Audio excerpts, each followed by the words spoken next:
बिस्मिल्लाहिर्रहमानिर्रहीम। अस्सलाम वालेकुम। मैं हूं मोहम्मद शुएब और आप देख रहे हैं मुगल इलेक्ट्रिकल यूट्यूब चैनल। उम्मीद करता हूं कि आप सब खैरियत से होंगे। तो एक भाई की डिमांड आई है कि अगर हमारे पास सिल्वर में मोटर आती है तो हमने उसे कॉपर में रिवाइंड करना है, या हमारे पास कोई कॉपर की मोटर आती है तो उसे हमने सिल्वर में रिवाइंड करना है, तो उसमें क्या चेंजिंग की जाए जिससे हमारी मोटर सही तरीके से रिवाइंड हो जाए। तो ये बैकग्राउंड आप देख रहे हैं, इसे इग्नोर कर देना क्योंकि इतना बड़ा मैं क्रिएटर नहीं हूँ जिससे मैं अपना पूरा सेटअप तैयार कर सकूं। ठीक है, और ना मैं कोई अमीर ज्यादा हूँ जो कि अपने लिए अच्छा सेटअप तैयार कर सकूं। ठीक है, अगर आगे से अच्छा रिस्पॉन्स मिला तो इंशाल्लाह आने वाले दिनों में अपना एक अच्छा सा सेटअप भी तैयार करेंगे। तो जो लोग चैनल पर नए हैं वो चैनल को सब्सक्राइब कर दें और साथ में बेल नोटिफिकेशन भी ऑन कर दें ताकि आने वाली वीडियो नोटिफिकेशन आपको मिल जाए। तो सबसे पहले तो मैं बता दूं कि जो चीज मैं बताने जा रहा हूं ये चीज गलत काम के लिए इस्तेमाल नहीं करनी। मिसाल के तौर पर बहुत सारे लोग मैंने ऐसे देखे हैं जो कि कॉपर के पैसे लेकर सिल्वर में रिवाइंड कर देते हैं। ये गलत बात है। ठीक है, तो इसमें कई चीजें होती हैं। इसमें सबसे पहले होता है सिंगल फेज की मोटर है या थ्री फेज की मोटर है।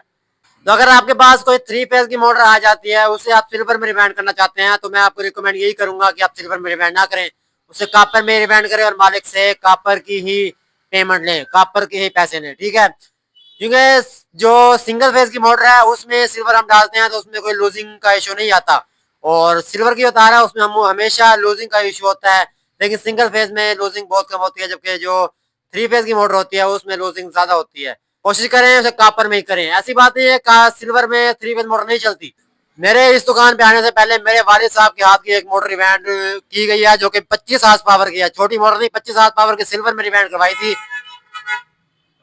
जो कि चक्की पे लगाई हुई है। ठीक है, एक चक्की पे लगी हुई है, और जब से मैं दुकान पर आया हूँ मुझे तकरीबन 8 से 9 साल इस दुकान पर हो चुके हैं, लेकिन मुझे अभी तक मैंने नहीं देखा कि वो मोटर जली हो। हाल बता एक दो दफा उसके बैरिंग वगैरह तब्दील किए हैं, लेकिन वो बिजली पर चल रही है। ठीक है, खास तौर पर जो सोलर पे मोटर चलती हैं उसकी लूजिंग ज्यादा होती है, तो इसलिए कोशिश करें उसे सिल्वर में आप रिवाइंड ना करें, उसे कॉपर में ही रिवाइंड करें।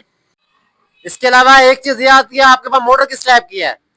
एक आ जाता है छोटी चीजें, मिसाल के तौर पर वॉशिंग मशीन, पंखा, ड्रायर, इस टाइप की चीजें हैं। वो आप अगर सिल्वर में रिवाइंड करते हैं कॉपर से सिल्वर, तो कॉपर से सिल्वर करने के लिए आपको उसकी चंद टर्न्स भी बढ़ानी होंगी और गेज भी खास तौर पे मोटा करना होगा। लेकिन अगर आपके पास आती हैं बड़ी मोटरें, मिसाल के तौर पर 1 HP 2 HP पंप हो जाता है, आधी का पौनी का, तो ये 1 HP 2 HP 3 HP 5 HP तक की अगर आप मोटर सिल्वर से कॉपर कर रहे हैं तो आपको एक नंबर बारीक करना होगा। अगर उसी नंबर में गुंजाइश आती है तो डाल दें, लेकिन उसमें ताजा आ जाती है। लेकिन अगर आप उसे सिल्वर से कॉपर करना चाह रहे हैं तो टर्न्स जो है जो ऑलरेडी पहले मौजूद है वही टर्न्स आपको डालनी होगी, लेकिन उसका जो गेज है उसे आपको मोटा करना होगा लाजमी। अगर कोई ऐसी सूरत हाल आ जाती है, मिसाल के तौर पर कोई आपके पास ऐसी मोटर आ जाती है जिसकी जिरी पतली है, मोटा नंबर डालने की गुंजाइश नहीं है, फिर आप वही नंबर डाल सकते हैं, लेकिन आप कोशिश करें उससे मोटा नंबर डालें। उससे जो है रिजल्ट जो है आपको अच्छा मिलेगा मोटर का। अगर आपके पास कोई वॉशिंग मशीन, पंखा, ड्रायर या इस तरह की छोटी मोटरें आ जाती हैं तो उसमें आप कोशिश करें 20-20 25-25 रन हर क्वायल में इंक्रीज कर दें, बढ़ा दें, और एक एक नंबर भी मोटा कर दें, स्टार्टिंग में भी और रनिंग में भी। जबकि बड़ी जो मोटर होती है, मिसाल में पंप हो गया, टोके की मोटर होगी या उससे थोड़ी बहुत बड़ी हो गई, 5 HP हत्ता के 10 HP तक आ जाती है, लेकिन 5 HP तक की भी मोटर हमने अभी तक सिल्वर में रिवाइंड नहीं की। 2 HP 3 HP तक हमने सिल्वर में रिवाइंड किया है। तो उसमें आपने गेज लाजिम मोटा करना है। टर्न्स आपको वही रखनी है जो ऑलरेडी मौजूद है, 220 वोल्ट पे टर्न्स कैलकुलेट की जाती हैं। तो बड़ी मोटर कैलकुलेशन होती है, छोटी मोटर कैलकुलेशन नहीं होती। ठीक है, छोटी मोटरों में थोड़ी बहुत स्पीड का फर्क आ जाता है कम ज्यादा का, तो उसमें आपको टर्न्स को मद्देनजर रखते हुए उसका फार्मूला निकालना है, आपको खुद कैलकुलेट करना होगा। मिसाल के तौर पर अगर 140 280 टन आपको एक पंखे में मिलती हैं तो आपको उसमें 150 300 टन कर देनी है, या अगर और ज्यादा इंक्रीज होती हैं तो आपको बढ़ा देनी है। और अगर उसमें पहले 28 नंबर आ रहा है तो सिल्वर में आप कर रहे हो तो उसमें आपने 27 नंबर तार डालनी है। अगर पहले सिल्वर में ऑलरेडी 27 नंबर है तो आप 28 नंबर तार डाल दें। 28 नंबर से भी मसला कोई नहीं बनता, चल जाएगी, लेकिन उससे मोटर जो है वो आपकी ज्यादा गर्म होगी, पंखा वगैरह आपका ज्यादा गर्म होगा।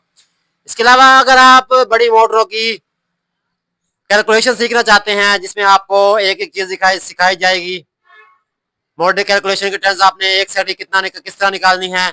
उसके अलावा आपने मोटर का गेज किस तरह मालूम करना है कि इसका गेज कौन सा होगा। इसके अलावा बहुत सारी चीजें जो कि आपको सिखाई जाएंगी इस चैनल पर।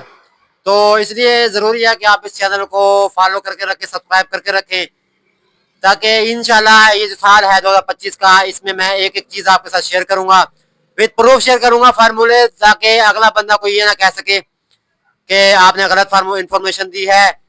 या फिर बहुत सारे जो इलेक्ट्रिशियन हैं वो ये चाहते हैं कि मैं ये फार्मूले अपलोड ना करूं, क्योंकि ऑलरेडी अगर मैं आप मेरे चैनल में जाकर देखें, जो सारी वीडियो मैं दोबारा बना रहा हूँ ये ऑलरेडी मैं पहले अपने चैनल पे अपलोड कर चुका हूँ। ठीक है, बाकी इंशाल्लाह और भी वीडियोस आपके साथ शेयर की जाएंगी जिसमें बहुत कुछ सीखने को मिलेगा आपको।